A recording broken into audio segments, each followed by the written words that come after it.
এই কদিনে আপনাদের যে কাজগুলো হলো সেই জায়গাটা কতটুকু হয়েছে, এক নাম্বার। দুই নম্বর হচ্ছে যে পরবর্তীতে আপনারা ট্রেনিং করবেন, জানবেন, কিন্তু এই যে এর আগে শ্রীলঙ্কার সাথে আমরা সিরিজ জিতলাম, পাকিস্তান সিরিজ জিতলাম, এই আত্মবিশ্বাস পরবর্তীতে আমরা এশিয়া কাপে খেলবো, মানে টোটাল লম্বা একটা প্রিপারেশন, ঠিক আছে?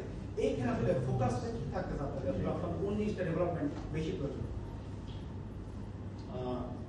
প্রথমত লাস্ট সিরিজের কথা এটা বলি, যেহেতু শেষ করছেন, লাস্ট দুইটা সিরিজ জিতা অবশ্যই এজ এ টিম আমরা আমাদেরকে অনেক হেল্প করবে সামনের ম্যাচগুলোতে বলেন, নেদারল্যান্ড সিরিজ বলেন, এশিয়া কাপ বলেন। তো এই জিনিসটা আমরা ধরে রাখার চেষ্টা করছি। আরেকটি কি বলবো, আর এই কয়দিন আপনাদের যতটুকু আপনাদের প্র্যাকটিস হলো, ফিটনেস স্কিল, তাতে কতটুকু আপডেট বা কোন পর্যায়ে আপনারা এখন?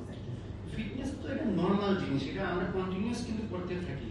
এই রিসেন্টলি এটা কয়েকদিন স্কিল ছাড়া ফিটনেস হয়েছে, তো এই জন্য ইন্টেন্সিটিটা বেশি ছিল। বাট আমরা যখন স্কিল করি তখনই কিন্তু আমাদের কন্টিনিউ জিম, রানিং এগুলো চলতেই থাকে। তো এই ফিটনেস জিনিসটা নাথিং নিউ ফর আস, এটা চলতেই থাকবে। ফিটনেস ক্যাম্প শেষ হওয়ার পরে এটা চলতে থাকবে।